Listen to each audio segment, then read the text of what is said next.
How to appear offline on TikTok. If any day you would like to appear offline on TikTok, just follow the following steps. First of all, you have to launch TikTok on your mobile device.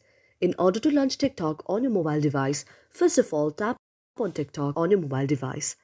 After that, you will see an interface like this. This is the home interface of TikTok. After that, you have to go to the profile section, which is in the down right corner. After you tap on the profile section, now you have to go to the three lines that is on the top corner.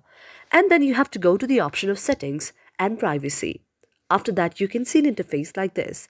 Now you have to go to the option of privacy.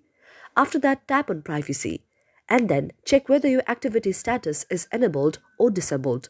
If it has been enabled like this, your account is turning online. But if you turn it off or disable the activity status, your account is offline. After that, you have to go back. There is next step for you to appear offline on TikTok. You can go to the inbox section. After that, you can see the inbox section here, and then if you enabled the activity status, you will appear online on TikTok. But you disable the activity status, now you'll appear offline on TikTok. So this is the way on how you can appear offline on TikTok. Thank you for watching the video, and if you like our video, do not forget to subscribe our channel.